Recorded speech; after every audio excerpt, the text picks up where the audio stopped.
हाय, good morning, good afternoon, good evening. कैसे हैं आप लोग? आई होप कि बहुत ही अच्छे होंगे।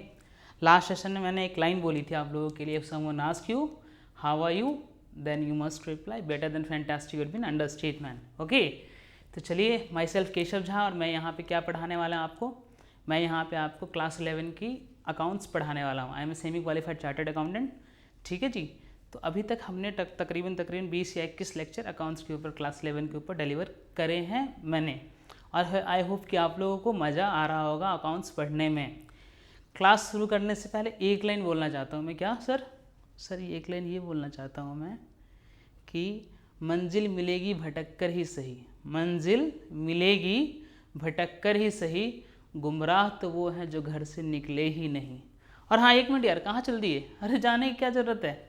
वेट, अभी क्लास स्टार्ट भी नहीं हुई है, अभी तो हमने पढ़ाना शुरू भी नहीं किया, अभी चल दिया आप। अरे वो अमिताभ जी कहते हैं ना, आए हैं तो कुछ दिन गुजारिए गुजरात में। वीडियो ओपन ही कर लिया तो कुछ देर देख लीजिए यार, हो सकता है कुछ अच्छी इन्फॉर्मेशन मिल जाए आपको।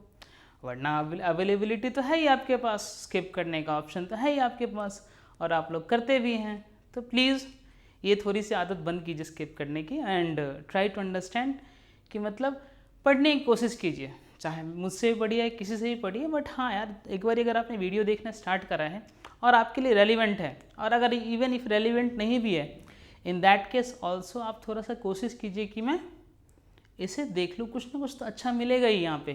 क्योंकि ये क्या है, एजुकेशन के लिए वीडियोस डल रही हैं, तो एजुकेशन में तो हमेशा कुछ ना कुछ सीखना तो ऐसा है कि जिस दिन आपने सीखना बंद कर दिया, आपकी ग्रोथ वहीं पे रुक गई। तो keep on learning you guys. और क्लास 11 के बच्चों, आपके लिए एक लाइन। क्या सर? पढ़ो तो हद कर दो, वरना प्रोग्राम रद्द कर दो। ठीक है सर। तो बच्चे चलिए, तो मैंने थोड़ा सा बता दिया, ज़्यादा आज बातें नहीं करूँगा मैं।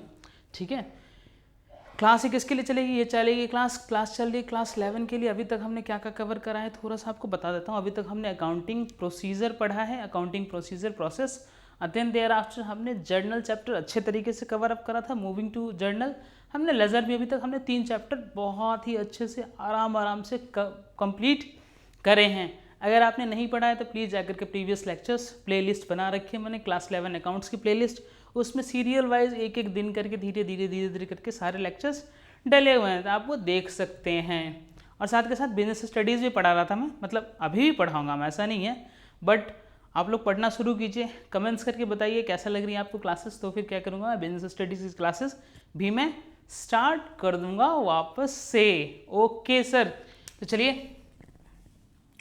ये क्लास चलेगी क्लास 11 के लिए। ओके, और यहाँ पे जो बुक मैं रेफ़र कर रहा हूँ, टी.एस. ग्रेवाल्स जी की बुक रेफ़र कर रहा हूँ। ग्रेवाल्स जी की बुक है न्यू सिलेबस का मतलब, अरे बच्चा आपको तो पता है ना, आपको तो पता ही है कि CBSE ने 7 तारीख की डेट में क्या करा था, एक सर्कुलर निकाला था। उसमें से कुछ एक टॉपिक्स आपके डिलीट कर दिए थे। तो डिलीटेड टॉपिक के ऊपर मैंने बहुत अच्छी वीडियो बना के डाली हुई, तो आप वहाँ पर रेफ़र कर सकते हैं। डिटेल में अकाउंट्स एंड बिजनेस स्टडीज़ के रिगार्डिंग मैंने वीडियो बना के डाली हुई है। ठीक है, आज हम कुछ नया स्टार्ट करने वाला। सर क्या नया स्टार्ट करने वाले हैं आप? क्या नया पढ़ना चाहते हैं आप तो कभी बताते नहीं कमेंट करके क्या नया पढ़ना चाहते हैं आप। अरे बताइए तो सही, आप कुछ नया पढ़ना चाहते हैं तो मैं वहीं से स्टार्ट करूँगा। चलिए, आप नहीं बताते तो फिलहाल अपनी मर्जी से मैं स्टार्ट करता हूँ। आज हम पढ़ेंगे सब्सिडियरी बुक पार्ट 1। पार्ट 1 का मतलब सर, आज हम पढ़ेंगे कैश बुक के बारे में। सर सब्सिडियरी बुक, हाँ मैं अभी बताऊँगा सब्सिडियरी बुक क्या होती है, क्यों होती है, कौन कौन सी टाइप की बुक सब्सिडियरी बुक होती है। जो कैश बुक आज हम पढ़ने वाले हैं उसका मैं ओवरव्यू देता हूँ आपको। आज हम सिंगल कॉलम कैश बुक पढ़ेंगे और उसके ऊपर इलस्ट्रेशन भी सॉल्व करेंगे। सही में सर? हाँ जी बच्चे, बिल्कुल।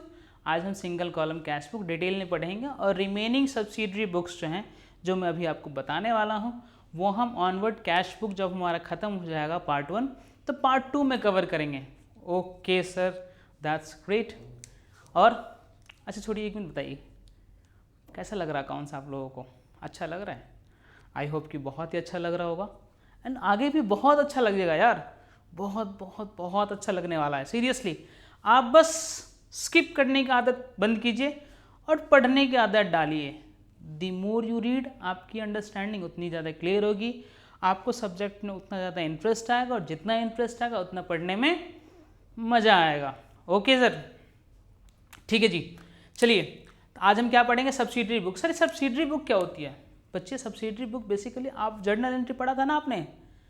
अब मान एक चीज़ बताइए, अभी तो आपने जर्नल एंट्री छोटी छोटी कम सम ट्रांजैक्शंस थी, तो आपने क्या करा, एक ही उसमें जर्नल बुक में रिकॉर्ड कर लिया, जर्नल एंट्री के बुक में रिकॉर्ड कर लिया। बट जहाँ पे मान लीजिए ट्रांजेक्शन्स बहुत ज़्यादा हैं, सर बहुत ज़्यादा इन द सेंस कि बहुत ज़्यादा इन द सेंस कि समझिए 500 ट्रांजेक्शन्स हैं या 200 ट्रांजेक्शन्स हैं। सर सही में, हाँ बच्चे ऐसा होता है ना, सब मतलब ट्रांजेक्शन्स जो होती हैं बहुत ज़्यादा ह्यूज ट्रांजेक्शन्स हैं, पर वहाँ पे एक जर्नल मेंटेन करने में पता है आपको क्या हो जाएगा? अरे मतलब आप सोचिए 500 ट्रांजेक्शन, उसको फिर लेजर में पोस्ट करना कितना डिफ़िकल्ट रहेगा। तो इस डिफ़िकल्टी को हटाने के लिए क्या कह रहे हैं, सब्सिडरी बुक मतलब जर्नल की सहायक बुक्स। सहायक का मतलब ये क्या करती हैं, ये जर्नल की तरह ही होती है बेसिकली, थोड़ा सा डिफरेंस होता है। सर थोड़ा सा मतलब थोड़ा सा, जैसे मैं बताऊंगा तो आपको पता चलेगा। अच्छा एक बात बताइए, मान लीजिए आपके घर में कोई फंक्शन होता है तो क्या करते हैं आप लोग? क्या सारा काम एक ही बंदा करता है क्या? रिस्पॉन्सिबिलिटी असाइन करते हैं ना आप? नहीं करते रिस्पॉन्सिबिलिटी असाइन तो रिस्पॉन्सिबिलिटी होती है ना। आपके घर में फंक्शन हुआ तो चल टेंट का काम तू देख लेगा, वो क्या कहते हैं कैटरिंग का काम कोई और देखेगा, या फिर मार्केटिंग कोई और देखेगा। इस तरीके से रिस्पॉन्सिबिलिटी तो असाइन होती है ना। मार्केटिंग कोई और बंदा कर रहा है, मार्केटिंग में भी डिफरेंट चीज़ें हैं जो कोई मतलब क्या कहते हैं, एक चीज़ के लिए मार्केटिंग एक बंदा करेगा, कपड़े की मार्केटिंग एक करेगा, गहने की मार्केटिंग एक करेगा। तो इस तरीके से डिवाइड तो करना पड़ता है ना फंक्शंस को। उससे क्या होता है, रिस्पॉन्सिबिलिटी भी असाइन होती है। उससे क्या होता है कि हमें पता भी लगता है कि अब अगर किसी को कुछ बोलना है तो सिर्फ और सिर्फ उस काम के लिए उसी बंदे को बोलेंगे ना हम। मान लीजिए कि मैंने किसी को रिस्पॉन्सिबिलिटी असाइन करी तो तुझे ज्वेलरी लेके आनी है। अब अगर मान लीजिए ज्वेलरी नहीं आई तो मैं तो सिर्फ और सिर्फ उस बंदे को बोलूँगा, सबको तो मैं बोलूँगा नहीं। इसी तरीके से सब्सिडरी बुक क्या करती है, जर्नल को हेल्प करती है। और जब भी हमें कुछ देखना होगा, मतलब जो हम जर्नल में सब्सिडरी बुक्स बनाएंगे तो हम एक जर्नल रेफर नहीं करेंगे, हम जाके स्पेसिफिक उस जर्नल से पूछेंगे, अरे भाई एक बात बता, इस साल में परचेजेस कितनी हुई हैं? सर परचेजेस, एक मिनट बताता हूँ। आप जर्नल से ढूंढना शुरू करो, जर्नल जर्नल जर्नल जर्नल। अब मान लीजिए जर्नल में भी आपने देख लिया, और जर्नल में भी ठीक है आपने देख लिया कितनी, अब वो पूछेगा क्रेडिट उधार पे कितना लेके आया था। अरे यार उधार पे कितना लेके आया था, फिर उसमें से बाइफरगेट करो, फिर आप लेज़र की पोस्टिंग देखोगे, लेज़र में से आप आइडेंटिफाई करोगे। तो इन सारी चीज़ों को एलिमिनेट करने के लिए, हटाने के लिए, दूर करने के लिए क्या करा, सब्सिडरी बुक बनाई परचेज की। मान लीजिए परचेज की सब्सिडरी बुक बनाई, तो परचेज की बुक में क्या होगा, जितने भी क्रेडिट ट्रांजेक्शन्स होंगे परचेज से रिलेटेड वो सारे रिकॉर्ड हो जाएंगे। हाँ जी सर, हाँ जी बच्चे बिल्कुल। अब रिकॉर्ड होने के बाद जब बैलेंसिंग करोगे आप लास्ट में, मान लो मंथ ऑन मंथ बेसिस पे क्या करते हो आप, फाइनलाइज करते हो। ठीक है, आपको पता चाहिए कि एक महीने मैंने परचेज कितनी करी है क्रेडिट पे, तो आपको सिर्फ और सिर्फ परचेज को क्या करना है, परचेज बुक देखनी है, जो सब्सिडरी बुक है वो परचेज बुक देखनी है। तो उससे आपको पता चल जाएगा कि मेरी परचेज कितनी हुई है। सिमिलरली सेल्स के लिए भी यही होता है। सर सेल्स के लिए, हाँ जी बच्चे, सेल्स के लिए जैसे मैंने परचेज करा क्रेडिट पे, वैसे मैं तो माल बेचूंगा मैं ना उधार पे। अच्छा सर माल बेचेंगे उधार पे? हाँ जी बच्चे बिल्कुल, माल बेचूंगा उधार पे। मैं अगर माल बेचा मैंने उधार पे तो कितना मैंने उधार पे बेचा, तो वो एक सेल्स बुक से पता चल जाएगा। फिर मान लीजिए जो आपने परचेज करा था उसमें से कुछ एक माल जो है ख़राब निकल गया, तो आप क्या करते हैं, परचेज रिटर्न करते हैं ना। अगर मान लीजिए आपने पूरे महीने में 1 करोड़ का जो है क्रेडिट परचेज करा, उसमें से आपको देखना है कि मैंने परचेज रिटर्न कितना कर दिया, तो उसके लिए एक परचेज रिटर्न बुक बन जाएगी। फिर सर नेक्स्ट बच्चे, मान लीजिए जो सेल कर रहे हैं आप, तो बंदा आप अगर आप किसी को आपको किसी का गुड्स बेकार लग सकता है, तो ऐसा भी तो हो सकता है कि आपके गुड्स में कुछ डिफेक्ट हो। मान लीजिए आपने रिटर्न नहीं करा वो गुड्स, आपने फर्दर सेल कर दिया, आपको पता भी नहीं था, लेकिन जब कस्टमर के पास गया तो कस्टमर को लगा नहीं यार ये तो मतलब किसी काम का है नहीं, तो उसने क्या करा, रिटर्न कर दिया। जैसे ही वो रिटर्न करेगा, तो अगर मुझे ये पता करना है कि 1 महीने या 1 साल के अंदर कितनी मेरी सेल्स रिटर्न हुई है, तो सेल्स रिटर्न बुक से पता चल जाएगी सर। और बिजनेस में सबसे ज़्यादा किस चीज़ की ट्रांजैक्शन होती है, मतलब सबसे ज़्यादा अगर आपको कुछ भी मतलब बिजनेस में करना हो तो किस चीज़ में होती है ट्रांजैक्शंस, या तो कैश में या बैंक में। सर मतलब एक बात बताइए, आपने कैपिटल इंट्रोड्यूस करा, कैश में करा या बैंक में करा। फिर आप मशीनरी परचेज करने जाइए तो कैश में करेंगे या बैंक से करेंगे। आप रेंट पे कीजिए, कैश में करेंगे, बैंक से कीजिए। अब मिसलेनियस एक्सपेंसेस ABCD, के जितने मिसलेनियस एक्सपेंसेस हैं वो क्या करेंगे आप? वो सर हम तो उसमें करेंगे, कैश में करेंगे या फिर बैंक में करेंगे। तो बच्चे यहाँ पे क्या है कि एक सेपरेट बुक बना दी, कैश बुक। अब कैश बुक में क्या है कि आपने जितने खर्चे करे वो सारे एक तरफ कैश बुक में रिकॉर्ड हो गए। सही में सर? हाँ जी बच्चे, बिल्कुल सही में, जितने खर्चे करे वो सारे कैश बुक में रिकॉर्ड हो गए। इससे और क्या होता है साथ के साथ, जब आप कैश बुक बनाते हैं ना तो आपको कैश लेजर अकाउंट बनाने की ज़रूरत नहीं है। आपने कैश बुक बना दिया, उससे जो भी क्या निकल के आ गया, बैलेंस जो निकल के आया वो बैलेंस डायरेक्टली आपको पता चल जाएगा कि मेरा कैश इन हैंड या फिर जवाब ये तो हो गया। हाँ, ये क्या हो गया, आपको पता चल जाएगा कि कितना आपके पास कैश बचा हुआ है। फिर सर कैश बुक क्या सिर्फ कैश बुक में कैश आता है? बच्चे देखिए, एक तो सिंगल कॉलम कैश बुक बनता है, सिंपल कैश बुक। क्या बनता है? एक सिंपल कैश बुक बनता है। दूसरा क्या बनता है? Double column cash book. Sir double column का मतलब कि एक में, उसी कैश बुक में एक साइड में सिर्फ और सिर्फ कैश के ट्रांजेक्शन, एक में बैंक के ट्रांजेक्शन, एंड देन डेबिट में भी सेम एंड क्रेडिट में भी सेम। मतलब दो डबल कॉलम कैश बुक, दो कॉलम बनते हैं, कैश का कॉलम, एक बैंक का कॉलम, एक कैश का कॉलम, एक बैंक का कॉलम। तो इस तरीके से टोटल क्या है, दो कॉलम डेबिट में भी बनते हैं, दो कॉलम क्रेडिट में भी बनते हैं। जब आपको परफॉर्मा बताऊंगा मैं तो आपको समझ में ज़्यादा आएगा। ओके सर और बच्चे एक होता है ना petty cash book. Sir petty cash book, हाँ petty cash book, seriously petty cash book. Sir petty cash book से क्या मतलब है? देखिए अब क्या है ना कि मतलब मिसलेनियस खर्चे, कैश बुक में तो सारी ट्रांजेक्शन आती हैं, जो सेल करा, जो परचेज करा, सारी ट्रांजेक्शन आ जाएंगी। अब मान लीजिए आपके रोज़ के चाय के खर्चे हो रहे हैं, प्रिंटिंग स्टेशनरी खर्चे हो रहे हैं, फलाना ठिकाना, बहुत सारे छोटे छोटे खर्चे कर रहे हैं आप डेली। अब आप डेली आप खर्चे कर रहे हो तो आप सोच रहे हो अगर आप कैश बुक में सारी एंट्रीज करते हुए चले जाओगे, डेबिट में मान लीजिए आपने सारा क्या करा, जितने आपके पास रिसीट्स आए वो डेबिट में आपने डाले हुए हैं और क्रेडिट में आपने पेमेंट्स डाले। तो समझ सकते हो आप, आपने मान लीजिए 10,000 रुपये बैंक से निकाला था, 100 खर्चे हो गए। तो आप 100 खर्चे अगर यहाँ पे लिखोगे और फिर आपको मान लीजिए बैलेंसिंग करनी, कितना डिफिकल्ट हो जाएगा आपके लिए। जहाँ पे सिर्फ और सिर्फ आपको पता है, जहाँ पे क्या है कि आपको पता है, क्या पता है सर, मुझे ये पता है कि मैंने ये मिसलेनियस एक्सपेंस के लिए पैसा जो दे दिया है और इसमें से जो मिसलेनियस एक्सपेंस है बिजनेस के वो करते रहो आप। अगर ऐसा करते हैं आप तो अगर एक चीज़ समझिए आप, अगर उसको आप एक सेपरेट बुक मेंटेन कर लेते हो जिसमें कि आपके कैश बुक से क्या आया, पैसा आया, और बाकी सिर्फ आपको उस बुक में कुछ नहीं आना, सिर्फ खर्चे छोटे छोटे खर्चे रिकॉर्ड करने। क्या करने हैं? जितने छोटे छोटे खर्चे होते हैं वो सारे रिकॉर्ड करने हैं, तो उसमें आ जाएगा। तो ईजिली कितना ईजी हो जाएगा आपके लिए। कैश बुक तो आपने बनाया, एक तो ईजी हो गया कि समराइज फॉर्म में जितनी कैश की ट्रांजेक्शन थी एक जगह पे आ गई। उसके अलावा जो छोटे छोटे खर्चे हैं उसके लिए आपने पेटी कैश बुक बना ली। कैश बुक से आपने क्या करा, 10,000 रुपये पेटी कैश बुक में दिया, और पेटी कैश बुक से क्या हुआ, मिसलेनियस जितने भी एक्सपेंसेस थे उसमें सिर्फ और सिर्फ क्या हो गया, पेमेंट्स आ गई। एक तरफ क्या आ गया, कैश आया कैश बुक से, दूसरी तरफ सिर्फ और सिर्फ पेमेंट आ गई। ओके सर, कितना इजी हो जाएगा ना आपके लिए। बिल्कुल सर, बहुत इजी हो जाएगा।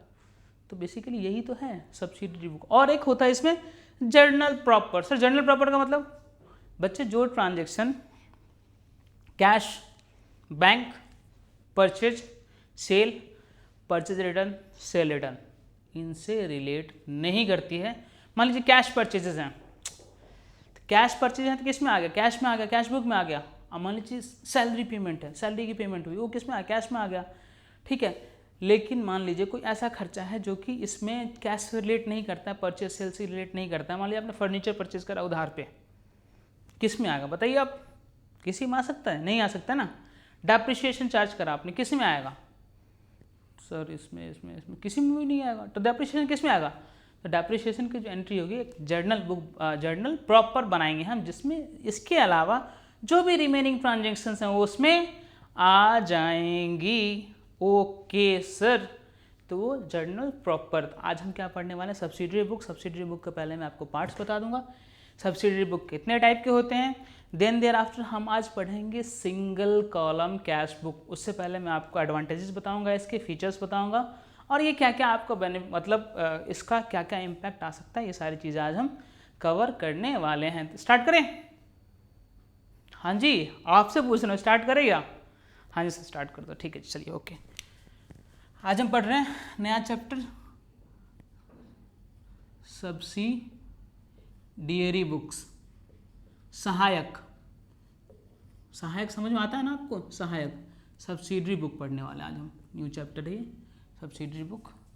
कितने टाइप की बुक सब्सिडरी बुक देख लीजिए आप, एक जगह पर रहेगा। और हाँ यार आप ना मतलब आपको एक चीज़ और बताना चाहता हूँ मैं, देखिए एक छोटी सी चीज़ है, हो सकता है कि मतलब आपको अच्छी लगे तो आप फॉलो कीजिएगा, आगे लाइफ में तो आपको इतना काम देने वाली, इतना काम देने वाली, अगर आप इसको फॉलो कर लेते हैं तो you will be amaze, seriously you will be amazed. Sir क्या, जो आप मैंने आपको एक बताई थी ना, एक थ्योरी की बुक, आपको एक थ्योरी की नोटबुक मेंटेन करनी है आपको, जो थ्योरी की नोटबुक मेंटेन कीजिए उसमें 80-20 का रेशियो रखिए। सर 80-20 से क्या मतलब आपका, फिर ये नई चीज़ बता दी आपने। देखिए एग्ज़ाम मैं बता रहा हूँ आपको, मान लीजिए आपका नोटबुक है, ओके, ये आपका क्या है, ये आपका नोटबुक है। और नोटबुक में क्या कीजिए आप नोटबुक में ना ये 20% का स्पेस जो है 20%, ये 20% स्पेस आप ब्लैंक रखिए। सर क्यों रखें हम ब्लैंक, बच्चे ब्लैंक इसलिए रखिए आप कि जो आपने 80% में जो आप नोट करेंगे, जो अभी मैं पढ़ाता हूँ या फिर जो आप लिखते हैं, जब मैं बोलता रहता हूँ, जो भी चीज़ें आप लिखते हैं वो 80% में आ जाता है।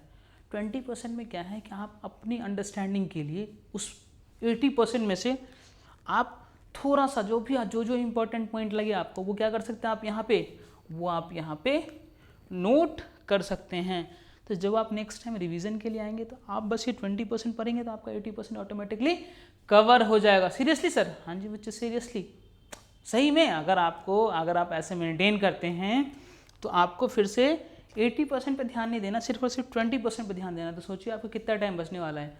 अगर जो चीज़ आपकी 1 घंटे में होने वाली थी वो समझिए आपकी 12 मिनट में हो जाएगी। सर कैसे, 1 घंटे का 20% कितना मिनट होता है, 12 मिनट होता है। तो ये आपको बेनिफिट यहाँ पे 80-20 का मिल जाएगा। अरे सर बहुत बढ़िया, अरे बस पढ़ते जाइए आप यार, देखिए कहाँ पहुँचते हैं आप। और हाँ एक चीज़ यार, चैनल को सब्सक्राइब जरूर कर दीजिएगा, अब वीडियो को लाइक भी कर दीजिएगा अगर आपको पसंद आए तो।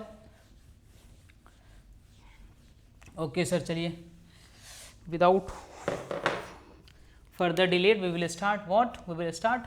सब्सिडरी बुक कितने टाइप की होती है, हम पढ़ रहे हैं टाइप्स। सबसे पहले कैश बुक, ठीक है, फिर purchase book, then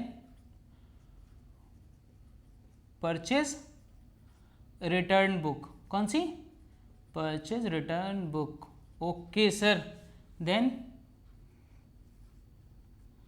sales book, then sales return book, और देन आपका आ जाएगा एक जर्नल प्रॉपर। जो ट्रांजेक्शन्स इनमें नहीं आएंगे वो किस में आ जाएंगे, जर्नल प्रॉपर में आ जाएंगी। ओके सर, ठीक है जी। अब देखिए कैश बुक भी जो था वो फर्दर कितने टाइप का कैश बुक बनेगा, एक तो आपको सिंगल कॉलम कैश बुक, एक आपका बनेगा डबल कॉलम। सिंगल कॉलम से मतलब सिर्फ और सिर्फ कैश, डबल कॉलम से मतलब cash and bank. Double column cash book, and lastly आपका क्या बन जाएगा, एक पेटी कैश बुक। वो हम धीरे धीरे करके देखेंगे। ओके, परचेज बुक में, सेल्स बुक में, इस सब में क्या आती है, सिर्फ और सिर्फ credit related transaction, credit related transactions. Sir remaining बच्चे तो एक तो कैश बुक में कवर हो जाएगा, और जब आप परचेज वगैरह का अकाउंट बनाओगे तो उसमें वो सारी चीज़ें एक जगह आपको मिल जाएंगे। तो ये क्या है, बेसिकली उधार वाला, उधार पे जितना आपने उधार वाली ट्रांजैक्शंस, ठीक है जी। तो ये है आपका उधार वाली ट्रांजैक्शंस जितनी आएंगी वो इसमें आ जाएंगी। सर जर्नल प्रॉपर में बच्चे डेप्रिसिएशन आ गया, उसके बाद आपको डेप्रिसिएशन आ गया, फिर आपको क्या आ जाएगा, डिस्काउंट रिसीव्ड, डिस्काउंट अलाउड आ जाएगा, डिस्काउंट रिसीव्ड, डिस्काउंट अलाउड आ जाएगा। जो भी ट्रांजेक्शन्स इनमें फॉल नहीं करेंगी वो कहाँ चली जाएंगी आपकी, वो आपकी चले जाएंगी जर्नल प्रॉपर में। ओके जी, बताइए कैसा लगा, अच्छा है तो कमेंट करके ज़रूर बताइएगा अच्छा लगे तो, ठीक है। चलिए तो ये एक बार टाइप नोट कीजिए, फिर हम आगे आज हम पढ़ेंगे कैश बुक पढ़ेंगे और सिंगल कॉलम कैश बुक हम पढ़ेंगे डिटेल में, डिटेल में पढ़ेंगे हम सिंगल कॉलम कैश बुक आज हम पढ़ने वाले हैं। ओके जी,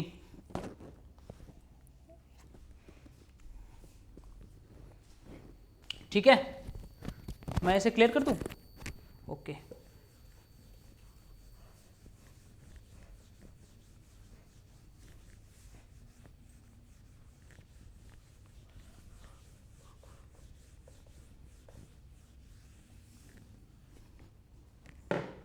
चलिए तो आज हम क्या पढ़ने वाले हैं,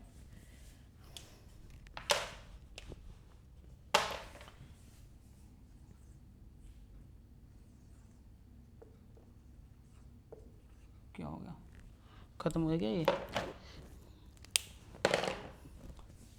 कोई नहीं।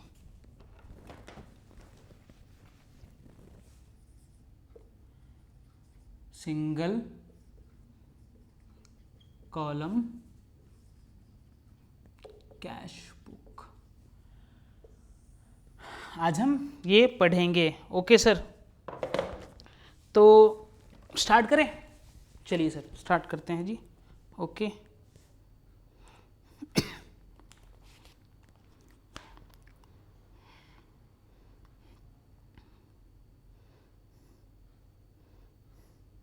आज हम सबसे पहले क्या पढ़ेंगे, कैश बुक के फीचर्स पढ़ेंगे। क्या पढ़ेंगे, इसके फीचर्स पढ़ेंगे, फीचर्स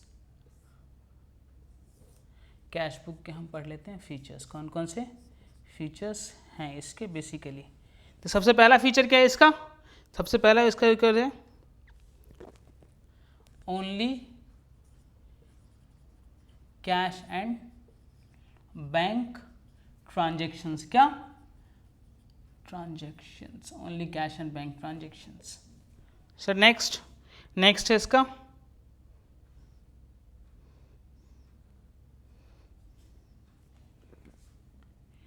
रिसीट्स एंड डिपॉजिटेड। ये बेसिकली किसके लिए है, डबल कॉलम के लिए है, डबल कॉलम के लिए है। जब हम डबल कॉलम पढ़ेंगे ना तो उसमें ये आएगा। हाँ अभी हम बेसिकली कैश बुक के फीचर्स पढ़ें, किसके फीचर्स पढ़ रहे हैं, कैश बुक के, सिंगल कॉलम का नहीं, कैश बुक के फीचर्स पढ़ रहे हैं हम। Receipts and deposited double column, recorded on debit side और payments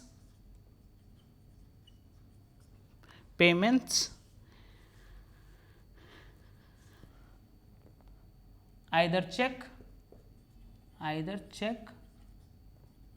or in cash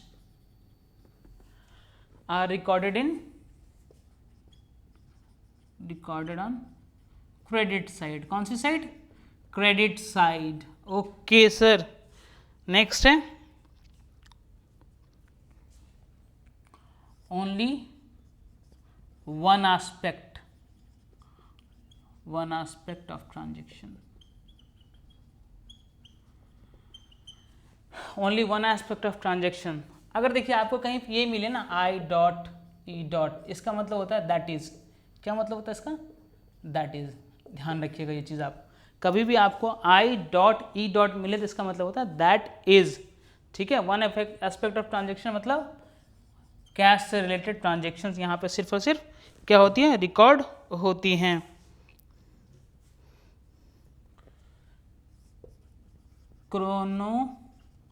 chronological order मतलब सर क्रोनोलॉजिकल ऑर्डर क्या मतलब है? मतलब कि बच्चे डेट वाइज रिकॉर्ड होते हैं, सीक्वेंस में रिकॉर्ड होती हैं इसमें ट्रांजेक्शन। किस में रिकॉर्ड होती है? इन्हें सीक्वेंस रिकॉर्ड होती हैं, that is recorded date wise, date wise. Okay sir. Sir next है ये जो है परफॉर्म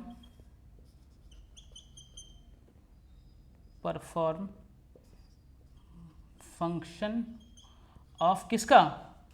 जर्नल का ये फंक्शन परफॉर्म करता है, जर्नल एंड लेजर का at the same time. Sir कैसे? बच्चे जब आप कैश बुक बना लेंगे तो उसमें जो बैलेंस आएगा तो आपको अलग से बुक बनाने की जरूरत पड़ेगी। सर रिमेनिंग बुक्स में तो बच्चे ऐसा होता है ना, सिर्फ और सिर्फ क्रेडिट की ट्रांजेक्शन्स रिकॉर्ड होती हैं। अगर आप नहीं बनाएंगे लेजर तो क्या होगा कि सिर्फ क्रेडिट ट्रांजेक्शन्स ही जाएंगी, पोस्ट होंगी। इसीलिए तो उसमें तो क्या करना पड़ता है, हमें सेपरेट लेजर बनाना ही पड़ता है। इवन अगर आप परचेज बुक भी बनाओगे तो उसमें क्या होंगे, सिर्फ और सिर्फ क्रेडिट परचेज रिकॉर्ड होंगी, बट कैश परचेज तो नहीं रिकॉर्ड होगी उसमें लास्ट में क्या करना पड़ेगा, आपको लेजर में भी बनाना पड़ेगा। लेकिन इसमें क्या है, कैश वाले में आपको कोई लेजर बनाने की ज़रूरत नहीं है, इसीलिए प्राइमरी बुक भी कहा जाता है और इसे प्रिंसिपल एंट्री की बुक कहा जाता है। क्या कहा जाता है? कैश बुक को primary book of entry as well as principal book भी कहा जाता है। ओके सर, तो ये क्या होंगे, ये इसके फीचर्स हो गए। एक बार ये स्टार्ट करने से पहले ना हम एडवांटेज देख लेते हैं, सब्सिडरी बुक्स के क्या एडवांटेजेस होते हैं, ठीक है। ओके सर, आई होप कि ये आप लोगों ने नोट कर लिया होगा, कोई दिक्कत नहीं आएगी। Cash and bank transaction reports जब हम फॉर्मेट बनाएंगे तो आपको ये वैसे ही पता चल जाएगा। वन एस्पेक्ट ऑफ ट्रांजेक्शन को रिकॉर्ड करता है क्रोनोलॉजिकल ऑर्डर में, that is recorded date wise and perform function of journal and ledger at the same time. Okay, अब इसको सेम टाइम को साइमल्टेनियसली भी लिख सकते हैं, ठीक है। चलिए जी, तो एक बार हम एडवांटेजेस देख लेते हैं। किसके एडवांटेजेस सर? हम एडवांटेजेस देख लेते हैं आपको सब्सिडरी बुक्स के। वैसे तो मैंने मोटा मोटा बता दिया है, लेकिन आपको मोटा मोटा तो लिखना नहीं है, आपको तो पॉइंट वाइज लिखना है। एग्जाम में क्वेश्चन पूछेगा तो हम अभी क्या देख रहे हैं, इसको मैं रहने देता हूँ, अभी मैं नीचे लिख देता हूँ एडवांटेजेस ऑफ किसकी? सब्सिडियरी बुक्स की, सब्सिडियरी बुक्स की एडवांटेजेस। पहला एडवांटेज क्या होता है? सबसे पहला एडवांटेज बताइए आप लोग, जल्दी जल्दी। इसमें क्या होता है? Division of work, division of work, ठीक है। दूसरा एडवांटेज क्या हो गया? Specialisation and efficiency, specialisation and efficiency. अभी मैं सबको डिटेल में एक एक करके कवर करूंगा। एफिशिएंसी, ठीक है। ओके जी, saving of time, saving of time, ये भी लिखेंगे आप मेरे साथ प्लीज़। आप लोग नोट करना स्टार्ट कर दिया कीजिए, जैसे मैं बोलूँ, जब मैं लिख रहा हूँ और कुछ एक्सप्लेन नहीं कर रहा हूँ तो आप लोग भी साथ के साथ ही नोट कर लिया कीजिए। ओके सर, ठीक है। Availability of information, availability of क्या? Information, information. सर नेक्स्ट है बच्चों आपको facility in checking, facility in checking. और सर नेक्स्ट है आपको रिस्पॉन्सिबिलिटी,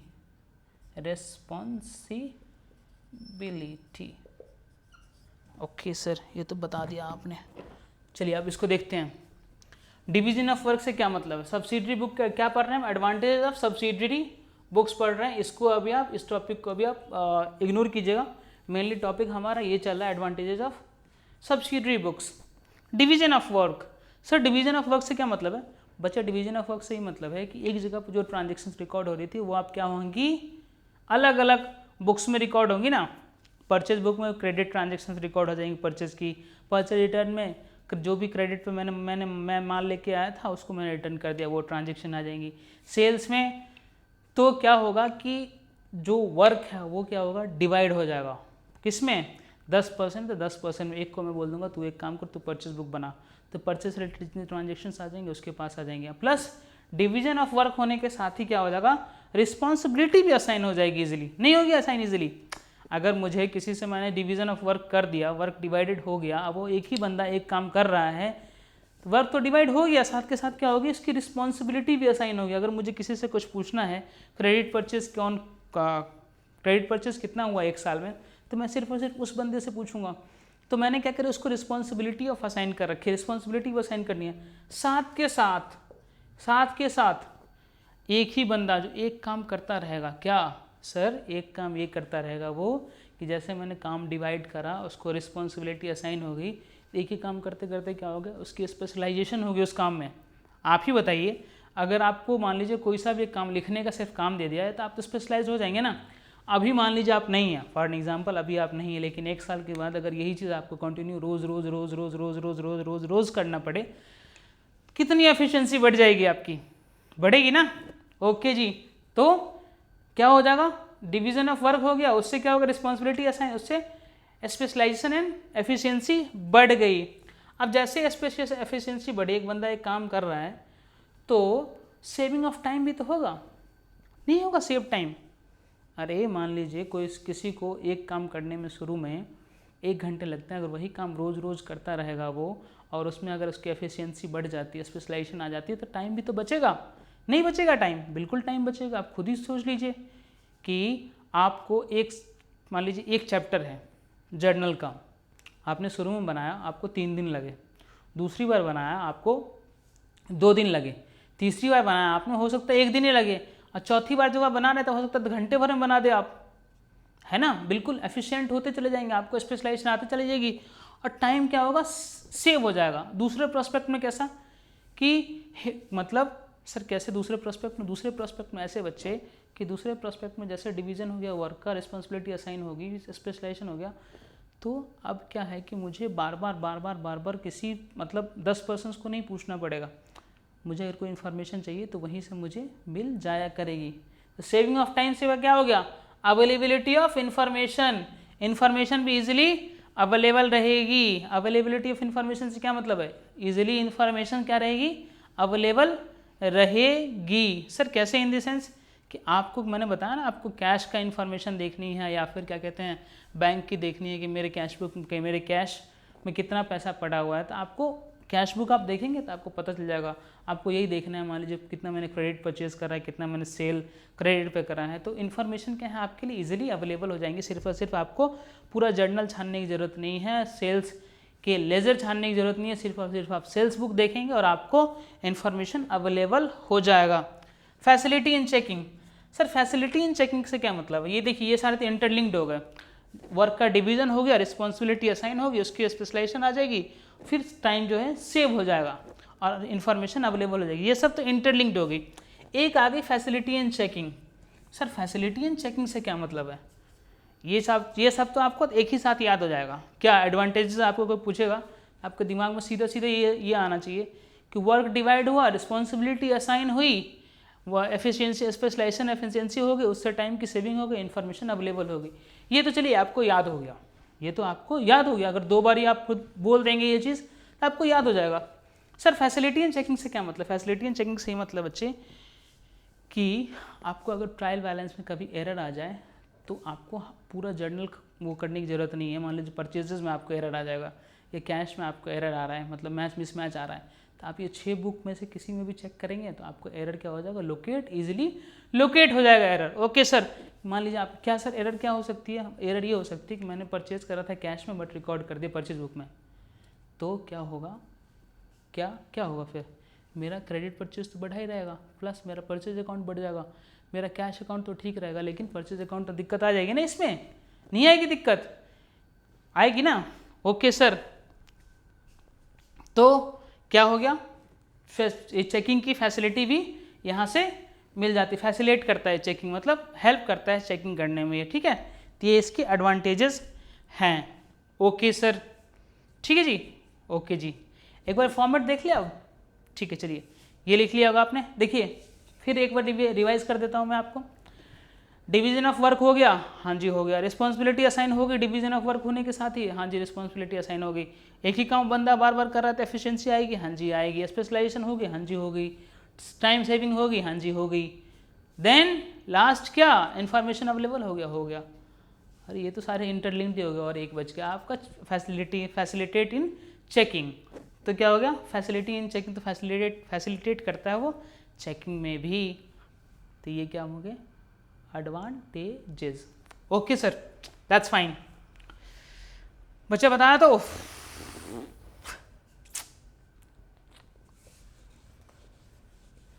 मंजिल मिलेगी भटक कर ही सही, मंजिल मिलेगी भटक कर ही सही, गुमराह तो वो हैं जो घर से निकले ही नहीं, याद रखिएगा। चलिए अब हम आते हैं अपने men single column cash book पे। इसका देख लेते हैं हम फॉर्मेट। सर फॉर्मेट, हाँ जी बच्चे format, format of single column of cash book. Format देख लेते हैं हम, format of single column cash book. आपको तो पता ही है, जैसे ही मैंने बताया कि ये एज वेल एज इसकी लेज़र की तरह पोस्टिंग होती है, तो लेज़र टी फॉर्म में बनेगा, ये जर्नल की तरह बनेगा नहीं है। मतलब होती जर्नल ही है बेसिकली, ये सब्सिडरी बुक है जर्नल की, बट बनेगा कैसे, ये लेज़र के फॉर्मेट में। ओके सर, तो लेज़र का फॉर्मेट सर हमें आता है। अरे आपको सब आता है यार, मैं तो बस आपको गाइड कर रहा हूँ, आपको सब आता है। जब भी मैं बोलूँ ना आता है तो आप बोलिए हाँ। ठीक है जी, ओके जी।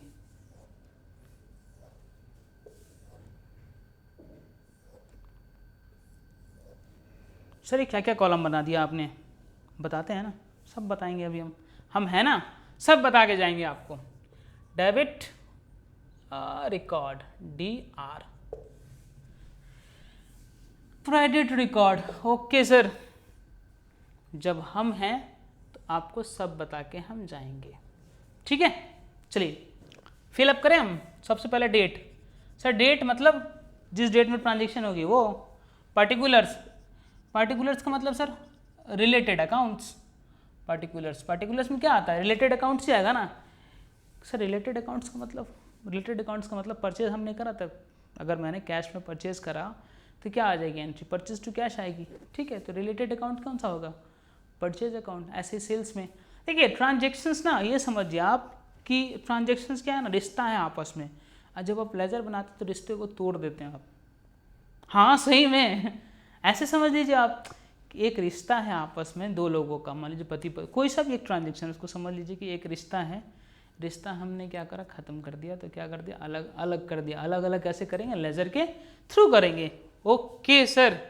पार्टिकुलर सेल्स मतलब कैश सेल्स करी तो सेल्स इसमें आ जाएगा, ओके। ये वाउचर नंबर, ये LF, ये अमाउंट रुपीज़ में, same date, then particulars. Sir ये वाउचर नंबर नया आ गया, वाउचर नंबर अभी बताते हैं आपको। Particulars, voucher number, LF and amount. Okay जी, ठीक है। हाँ जी सर, ठीक है।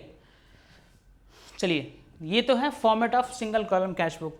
सर ये वाउचर नंबर क्या है बच्चे, जब आप प्रैक्टिकल लाइफ में आएंगे तो आपको क्या करना पड़ेगा, हर खर्चे के लिए एक ना वाउचर पैड आता है, वाउचर बनाना पड़ेगा। उसमें आप सीरियल नंबर लिखेंगे। मान लीजिए कि आपने प्रिंटिंग स्टेशनरी के लिए 10 रुपये दिए, या 100 रुपये दिए, या 500 रुपये दिए, 1000 रुपये दिए, या फिर कार्टेज आपने पे करा। प्रिंटिंग स्टेशनरी छोड़ दीजिए, वो पेटी कैश बुक में आ जाएगा। लेकिन आपने मान लीजिए क्या करा, कार्टेज के लिए पैसे पे करे, भाड़ा आपने पे करा, तो क्या करेंगे, भाड़ा पे करते टाइम पे एक वाउचर बनाएंगे, जिसमें आप जैसे जर्नल बनाते हैं ना वैसे लिखेंगे फ्रेट डेबिट, या फिर फ्रेट पेड टू क्या कहते हैं mister Ghanshyam, freight paid to mister Ghanshyam debit. नीचे कैश आ जाएगा, उसमें वाउचर नंबर आ जाएगा, डेट आ जाएगी, सारी चीज़ें आपको वाउचर का फॉर्मेट पता चलेगा। वाउचर का फॉर्मेट, रिसीट नंबर, फिर आपको ऐसे ही डेट आता है, पर्टिकुलर्स, फिर अमाउंट लिखा होता है उसमें, ठीक है। फिर ऊपर के साइड का कॉलम होता है, फिर नीचे से एक साइड होती है, दो साइड होती है वाउचर की। तो उसमें क्या करेंगे आप, ट्रांजेक्शन्स लिख करके उसके रिसीट जो अप्रूव करता है, अप्रूव्ड बाय, रिसीव्ड बाय, ठीक है, ये सारे सिग्नेचर्स होते हैं उसमें। तो ऑडिट के पर्पस से वो मेंटेन करना होता है। ओके जी। तो वो वाउचर जो हम वाउचर बनाते हैं, वो वाउचर मैं अभी एक वाउचर का फॉर्मेट बना दूंगा आपको। तो वो वाउचर क्या होता है, वो वाउचर का सीरियल नंबर जो भी होगा ABCD, वो उसमें यहाँ पे रिकॉर्ड हो जाएगा, वाउचर का नंबर रिकॉर्ड हो जाएगा।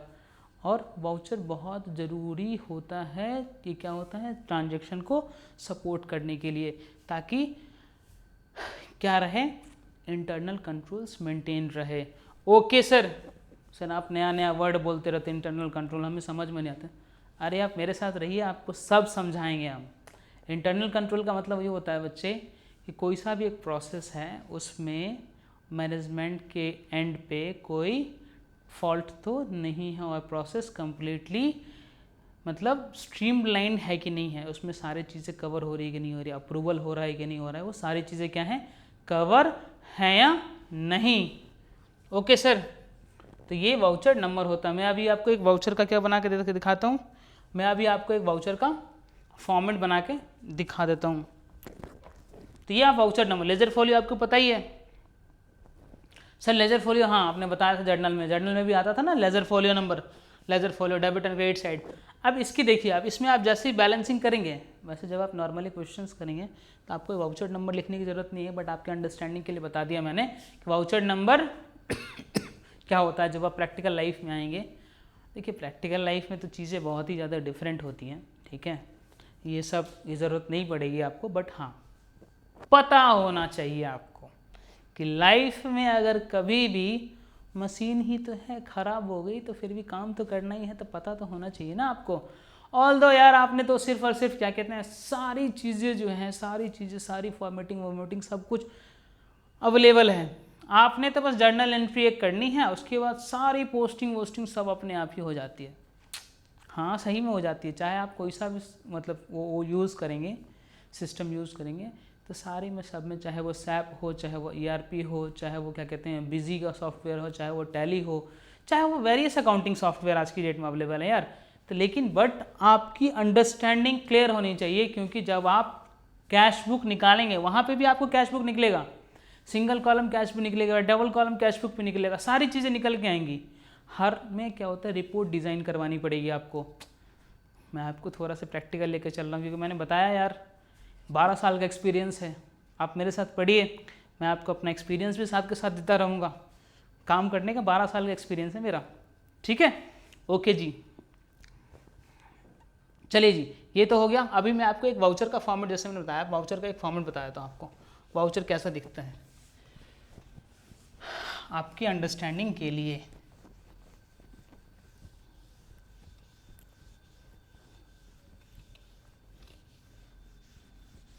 एक वाउचर का मैं क्या बना रहा हूँ, फॉर्मेट बना रहा हूँ कि वाउचर कैसा होता है। ये देखिए, ये वाउचर का समझ लीजिए एक लीफ, मतलब एक पेज है ये, ठीक है। यहाँ पे आपको लिखा होता है सीरियल नंबर या फिर रिसीट नंबर या फिर वाउचर नंबर, ऐसे करके लिखा होता है। ओके जी, यहाँ पे आपको लिखा होता है डेट, ठीक है। यहाँ पे आपको एक सिर्फ और सिर्फ ऐसे और ऐसे ये कॉलम बनी होती है। इधर डेबिट क्रेडिट आपको डिसाइड करना है किसको डेबिट लिखना है, किसको क्रेडिट लिखना है। तो दो तरीके से ये इस दो पार्ट में डिवाइडेड होता है। ओके, नीचे ऐसे यहाँ पे क्लोज होता है, जहाँ पे आप टोटल अमाउंट लिखेंगे, ठीक है। यहाँ पे ऐसे ये क्लोज होता है और ऐसे यहाँ पे भी ये क्लोज होता है, ठीक है। दोनों साइड आप अमाउंट लिखेंगे। यहाँ पे आता है प्रिपेयर्ड बाय, तो जो बंदा प्रिपेयर करेगा उसका नाम यहाँ पे आ जाएगा। फिर यहाँ पे आ जाता है चेक्ड बाय, जिसने चेकिंग करी है उसका नाम यहाँ पे आ जाएगा, ठीक है। फिर आपको अप्रूव्ड बाय, जिसने अप्रूव करा अप्रूवर का नाम यहाँ आ जाएगा। देन लास्ट आता आपको रिसीवर्स सिग्नेचर, रिसीवर साइन। तो ये चार चीज़ें आ जाती हैं आपको। तो मान लीजिए मैंने फ्रेट पे करा, ठीक है, और एक कैश का था, तो मैं वाउचर नंबर मान लीजिए मेरा 2 था आज के दिन का, डेट यहाँ पे आ जाएगी 20 जुलाई 2020। मैंने क्या क्या पे करा, फ्रेट पे करा, FREIGST, फ्रेट मैंने पे करा, ठीक है, 10,000 रुपये। फॉर एन एग्जाम्पल मैंने 10,000 रुपये फ्रेट पे करा, ठीक है। किसको पे करा, being freight paid to Ghanshyam. किसको पे करा मैंने, घनश्याम को मैंने फ्रेट पे करा 10,000 रुपये। और देखिए यहाँ पे या तो ऊपर में लिखेगा कैश वाउचर, अगर नहीं लिखा है तो मैं यहाँ पे लिख दूंगा कैश, कितना, 10,000 रुपये, 10,000 रुपये, ठीक है। आपको बाद में पता चलेगा जो वाउचर होता है उसमें स्पेसिफिक लिमिट से ज़्यादा अगर आप ट्रांजेक्शन कैश में करते हैं तो हर वाउचर के ऊपर आपको रेवेन्यू स्टैम्प भी लगाना होता है। प्रैक्टिकल चीज़ें यार, ये आपको कोई नहीं बताएगा, मतलब हो सकता है बहुत कम से लोग बताएं, लेकिन आपको मैं तो बता ही रहा हूँ, ठीक है। प्रिपेयर्ड बाय, मान लीजिए राम ने प्रिपेयर्ड करा था तो राम, तो यहाँ पे राम का सिग्नेचर आ जाएगा। चेक्ड बाय सोहन, सोहन ने चेक करा तो यहाँ पे सोहन का सिग्नेचर आ जाएगा। अप्रूव्ड बाय, मान लीजिए मैंने अप्रूव करा तो केशव, मेरा नाम आ जाएगा यहाँ पे, फिर मेरा साइन आ जाएगा यहाँ पे केशव। रिसीवर सिग्नेचर, अब जिसने रिसीव करा, किसने, घनश्याम का, तो घनश्याम अपना साइन कर देगा यहाँ पे। तो ये एक वाउचर प्रिपेयर हो जाएगा। और जब हम कैश बुक बनाएंगे तो वहाँ पे वाउचर का रेफरेंस नंबर आ जाएगा, और क्योंकि जब ऑडिटिंग होगी उस टाइम पे वाउचर का क्या है, ये वाउचर में अगर वो कैश बुक बोलेगा ऑडिटर ये वाउचर दिखाओ जिस पे कि ये सारी चीज़ें हों, तो मैं उसको एक वाउचर दिखा दूंगा, ठीक है जी। हाँ जी सर, समझ में आ गया, ओके वेरी गुड। अरे आप बच्चे बहुत समझदार हैं यार, मैं तो बस गाइड कर रहा हूँ, मैं तो पहले ही बता रहा हूँ। ये वाउचर का फॉर्मेट था आप लोगों के लिए, सिर्फ और सिर्फ आप लोगों के लिए। आगे देखिए आपको क्या क्या बता देता हूँ मैं, बस आप ध्यान लगा के पढ़ते जाइए, मेरे साथ बने रहिए बस। ओके सर,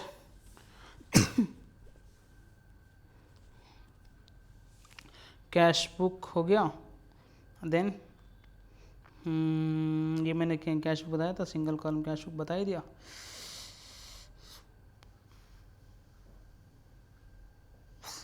ठीक है जी, चलिए तो एक हम क्या करते हैं, अब हम एक ना हम क्वेश्चन बनाते हैं, इलस्ट्रेशन जो बता दिया है उसका एक क्वेश्चन बनाते हैं हम। Illustration number 1 page number 10.6, page number 10.6 पे हम इलस्ट्रेशन नंबर क्या है sir 1।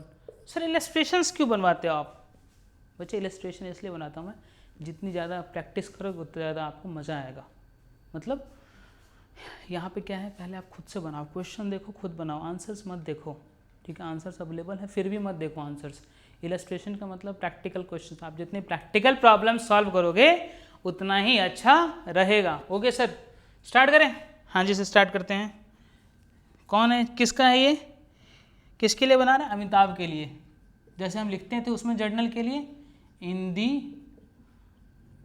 Books of Amitabh ji आ गए ना, अमिताभ। जैसे मैंने पहले क्लास के स्टार्टिंग बोला ही था, अमिताभ जी एक डायलॉग बोलते हैं ना, आए हैं तो कुछ दिन गुजारिए गुजरात में। अरे आए हैं तो कुछ दिन रुक जाइए यार हमारे पास भी देख लीजिए वीडियो, अच्छा ही कुछ पता चलेगा। जैसे आपको आज वाउचर पता चल गया। ओके, क्या बना रहे हैं हम? कैश बुक, कैश बुक बना रहे हैं, वो भी सिंगल कॉलम।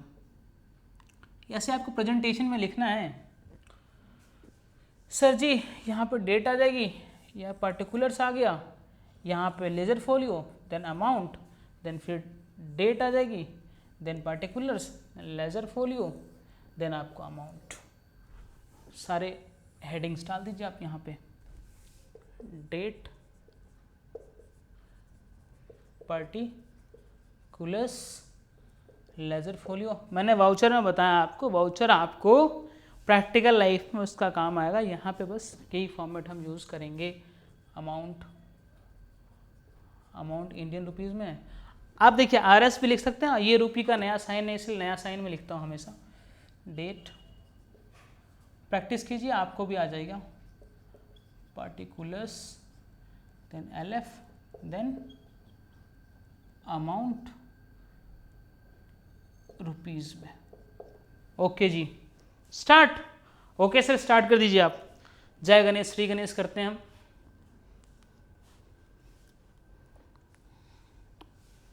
देखिए यहाँ पे ऐसे ही हमारा बोलने का टर्म है। आप अगर किसी और रिलीजन को बिलोंग करते हैं तो इसका मतलब ये नहीं है कि आप जिस भी भगवान को मानते हैं, मतलब जो भी आपके पूजनीय हैं, मतलब जिसकी भी वर्शिप करते हैं बेसिकली, आप उसका नाम लेकर के श्री गणेश कीजिए, मतलब स्टार्ट कीजिए। श्री गणेश का मतलब होता है स्टार्ट करना, ठीक है। चलिए, तो डेट में सबसे पहले 2020, सॉरी यार मैं इसको 2020, ठीक है। ईयर लिख दिया, दोनों साइड में ईयर लिख देता हूँ पहले। 2020, दोनों साइड 2020 ईयर लिख दिया। नेक्स्ट, इसको ये घेरने की ज़रूरत नहीं है, ये ऐसे ही रहेगा, चलेगा, ठीक है। ओके जी, कैश इन हैंड दे रखा आप ओपनिंग में। देखिए बच्चे, जब हम कैश बुक बनाएंगे ना, जो क्लोजिंग होगा उसको हम CD क्या करेंगे, कैरी डाउन करके ले जाएंगे। तो ओपनिंग दे रखा है तो इसको हम BD ब्राउट डाउन लाएंगे। ओके, अप्रैल 1, कौन सी डेट में, अप्रैल 1 में। 2 डेबिट साइड हो गया, क्रेडिट साइड। यहाँ पे आप अपनी अंडरस्टैंडिंग के लिए शुरू में ये लिख लीजिएगा, रिसीट साइड, ये होगी पेमेंट साइड। ओके, और इसका हमेशा डेबिट बैलेंस आएगा। डेबिट बैलेंस का मतलब सर कि हमेशा इसका डेबिट साइड का टोटल क्रेडिट साइड के टोटल से ज़्यादा रहेगा। सर क्यों? अरे बच्चे कैश ही नहीं रहेगा तो खर्चा कहाँ से करोगे आप? पॉसिबल है क्या? नहीं है ना, नहीं है। ओके सर, ठीक है जी। चलिए, तो to balance brought down amount देखते जाइए, बताते जाइए। 25,000। Okay sir. Next, cash sales, cash में सेल्स हुई। आपको जर्नल तो पता ही है, जर्नल एंट्री, जर्नल पता है ना, जर्नल एंट्री, हाँ जी सर पता है। एंट्री क्या हुई, कैश टू सेल्स। तो कैश बुक बना रहे हैं हम, यहाँ पे 2 आ जाएगा। कौन सी डेट कौन सी है, अप्रैल 2 में 2 सेल्स अकाउंट कितना जी, 2,20,000। Okay sir. Next, deposited cash into bank, क्या एंट्री आएगी, बैंक टू कैश। अगर डबल कॉलम कैश बुक बनता तो एक साइड बैंक वाले में बढ़ जाता, कैश वाले में घट जाता। हाँ सही में, बैंक वाले में घटता और कैश वाले में बढ़ता, सॉरी बैंक वाले में बढ़ता, कैश वाले में घटता, अगर डबल कॉलम होता तो। ये कौन सी डेट में है, ये है अप्रैल 3। APR free by bank account, ठीक है। कितना जमा करा है, कैश 2 लाख रुपए जमा कर दीजिए, 2 लाख। वेरी गुड, बहुत अच्छी बात है, कर दीजिए जमा। अब देखिए, अब 3 अप्रैल को एक ट्रांजेक्शन है, issued cheque to a creditor and deducted cash discount of 3100। अगर हम यहाँ पे डबल कॉलम कैश बुक बना रहे होते जिसमें बैंक की भी ट्रांजेक्शन आती तो हम उसे रिकॉर्ड करते, लेकिन यहाँ पे हम सिंगल कॉलम कैश बुक बना रहे हैं। क्या बोले, सिंगल कॉलम कैश बुक बनाते, यहाँ पे बैंक की ट्रांजेक्शन रिकॉर्ड नहीं होगी। इसको इग्नोर कर दीजिए, आप नोट में लिख सकते हैं अलग से। Wages paid in cash, APR 4। जैसे ही पेमेंट आए आप दाहिने तरफ आ जाओ, जैसे ही रिसीट्स दिखे बाएं साइड खिसक जाओ, मतलब बहुत इजी होने वाला है जी। अप्रैल 4 को बाय वेजेस अकाउंट, अमाउंट कितना है जी, 22,500, 22,500 रुपये। सर नेक्स्ट फिर से आ गया कैश सेल्स, अप्रैल 4 को ही, अप्रैल 4 टू सेल्स अकाउंट। और आपको तो पता ही है ना कि कैश अकाउंट जो है, कैश अकाउंट क्या होता है, as per traditional approach cash account क्या होता है, real account. And as per modern classification क्या होता है, असेट अकाउंट होता है ना, असेट अकाउंट होता है। तो ट्रेडिशनल के लिए रूल क्या है, debit what comes in, credit what goes out. जब भी जाएगा क्रेडिट कर देंगे, जब भी आएगा डेबिट कर देंगे।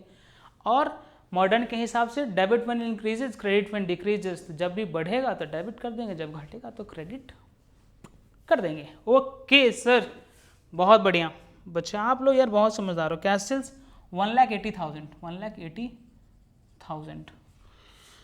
सर नेक्स्ट है डिपॉजिटेड कैश इन बैंक। फिर कैश डिपॉजिट कर दिया बैंक में 7 अप्रैल को, APR 7। तो बाय बैंक, मैं बार बार बता रहा हूँ, अगर यहाँ पे डबल कॉलम होता तो बैंक वाले में बढ़ता और कैश वाले में बैंक वाला कॉलम इस तरह रहता, यहाँ पे ये ट्रांजेक्शन आ जाती और यहाँ पे ये ट्रांजेक्शन आ जाती। Okay sir, 1,50,000, 1,50,000। नेक्स्ट बच्चे, नेक्स्ट आपका paid cash to transporter against bill number 265 on goods sold. अब ट्रांसपोर्टर को मैंने पेमेंट करी तो मैंने क्या करा, भाड़ा दिया बेसिकली, ठीक है। कौन सी डेट है, अप्रैल 9 को, अप्रैल 9 को मैंने क्या दिया, भाड़ा दिया, APR 9 को, APR 9। भाड़ा किस लिए दिया, बाय कैरेज, ठीक है, कैरेज आउटवर्ड। आउटवर्ड का मतलब बाहर। अगर मैं आउटवर्ड अकाउंट यहीं पे अगर मैं परचेज करके लाता तो इनवर्ड में देता मैं, ठीक है, 4,500। ओके सर, ठीक है। Paid cash for repairs, repairs के लिए खर्चा करा मैंने किस तारीख में, आपको मैंने 20 तारीख में, April 20, APR 20 by repairs, by repairs account, by repairs account कितना, 2,000 रुपये, 2,000 रुपये।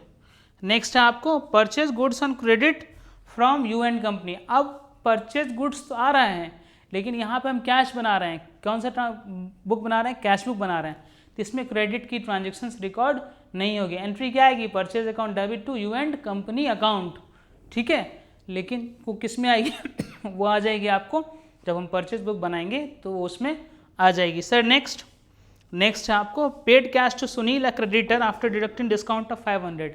अब देखिए ध्यान देने वाली बात है, आप paid cash to Sunil after deducting discount, मेरा क्या था, क्रेडिटर को मैंने क्या दिया मैंने क्रेडिटर को मैंने पैसे दिए।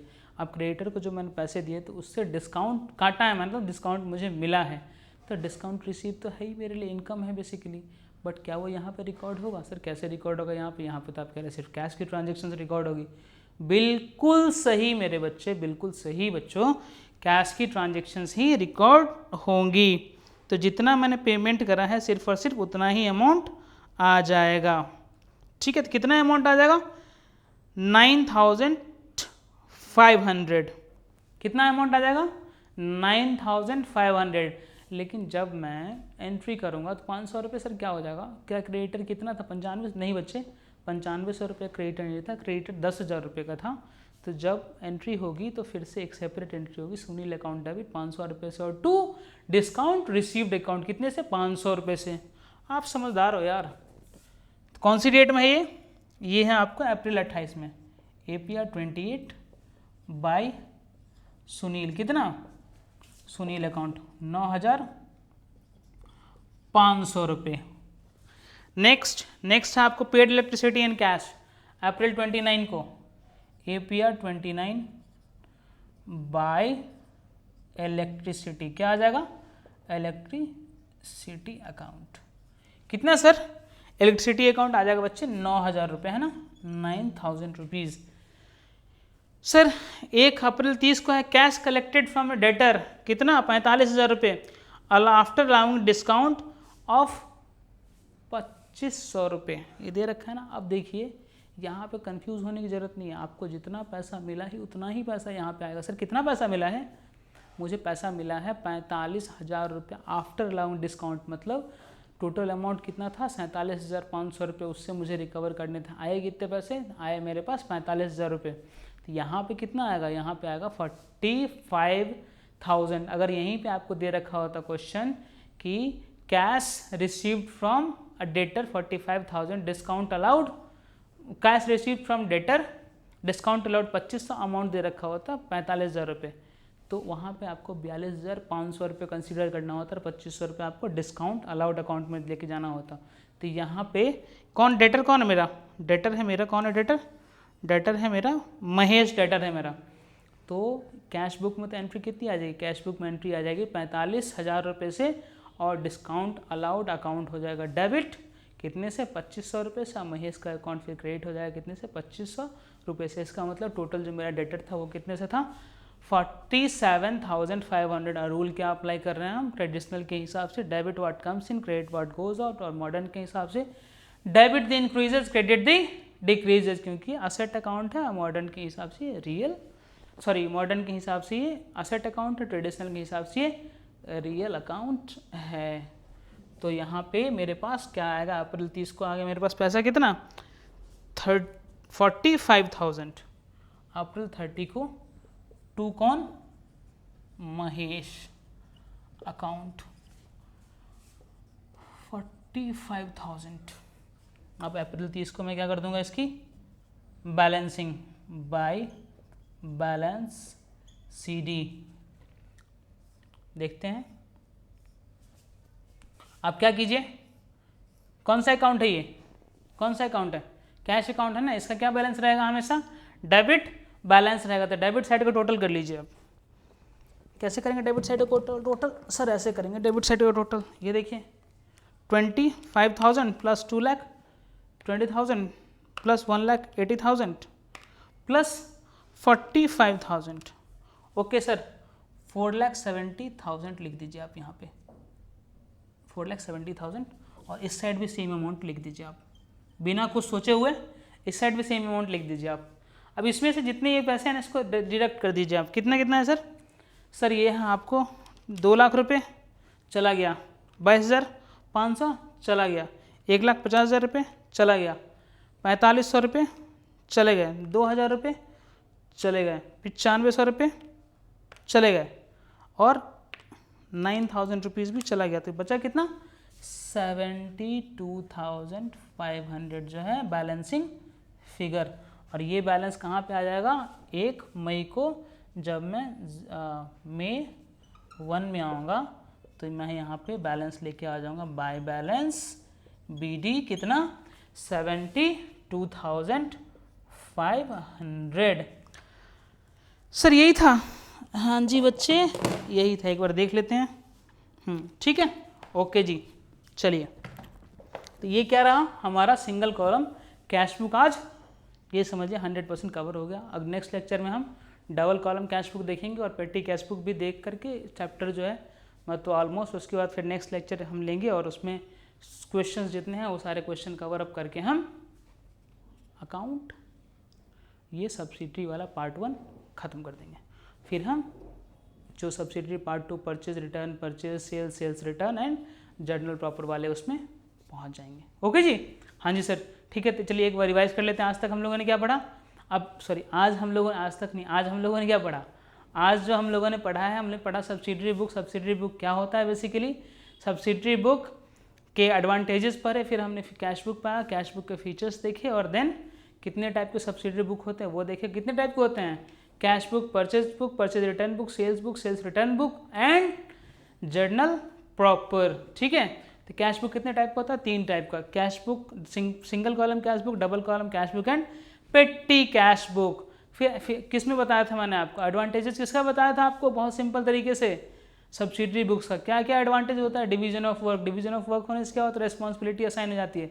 रिस्पॉन्सिबिलिटी असाइन होने से क्या हो जाती है, बंदा एक ही काम करता रहता है तो उसकी एफिशिएंसी इंक्रीज हो जाती है। एफिशिएंसी इंक्रीज होने से टाइम की सेविंग हो जाती है, और टाइम की सेविंग होने की वजह से क्या हो जाता है, इन्फॉर्मेशन इजीली अवेलेबल हो जाता है, और ये फैसिलिटी इन चेकिंग भी प्रोवाइड करता है। ये हमने क्या देखे थे, एडवांटेजेस। फीचर्स आपको पता ही, फीचर्स मैंने बता दिए थे, वैसे एडवांटेजेस मैंने बताया, लेकिन फिर ही मैंने रिवाइज कर दिया, और फिर हमने एक इलस्ट्रेशन सॉल्व करा।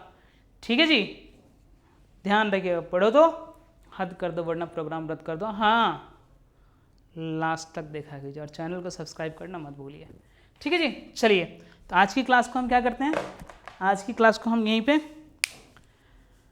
ख़त्म करते हैं। मिलते हैं हम नेक्स्ट लेक्चर में, तब तक के लिए अपना ध्यान रखिए, हंसते रहिए, मुस्कुराते रहिए, और चैनल सब्सक्राइब करना कभी मत भूलिए। Take care, see you then, bye bye.